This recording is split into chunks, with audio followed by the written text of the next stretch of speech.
Alzheimer. A doença de Alzheimer é a forma mais comum de demência. Não existe cura para a doença, a qual se agrava progressivamente até que eventualmente leve à morte. Foi descrita pela primeira vez em 1906 pelo psiquiatra e neuropatologista alemão Alois Alzheimer, de quem recebeu o nome. A doença é geralmente diagnosticada em pessoas com idade superior a 65 anos, embora possa ocorrer mais cedo. Em 2006, existiam no mundo 26,6 milhões de pessoas com Alzheimer, e em 2050, prevê-se que afete 1 em cada 85 pessoas à escala mundial. A doença afeta 1% dos idosos entre os 65 e 70 anos, mas a prevalência aumenta exponencialmente com a idade, sendo de 6% aos 70, 30% aos 80 anos e mais de 60% depois dos 90 anos. Embora a doença de Alzheimer se manifeste de forma diferente em cada pessoa, existem diversos sintomas em comum. Os primeiros sintomas são geralmente confundidos com sinais relacionados com a idade ou manifestações de estresse.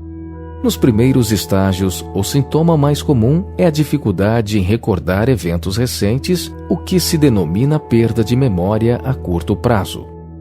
Quando se suspeita de Alzheimer, o diagnóstico é geralmente confirmado com exames que avaliam o comportamento e a capacidade de raciocínio da pessoa, os quais podem ser complementados por um exame cerebral. No entanto, só é possível determinar um diagnóstico definitivo através de um exame ao tecido cerebral. À medida que a doença evolui, o quadro de sintomas pode incluir confusão, irritabilidade, alterações de humor, comportamento agressivo, dificuldades com a linguagem e a perda de memória a longo prazo.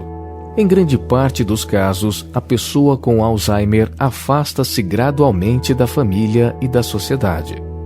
Gradualmente, o corpo vai perdendo as funções corporais normais, o que eventualmente leva à morte. Uma vez que a doença se manifesta de forma diferente em cada pessoa, é difícil prever como irá afetar determinada pessoa. Antes de se manifestar por completo, a doença evolui ao longo de um período do tempo desconhecido e variável, podendo progredir ao longo de anos sem ser diagnosticada. Em média, a esperança de vida após o diagnóstico é de cerca de 7 anos. Pouco mais de 3% das pessoas vivem mais de 14 anos após o diagnóstico.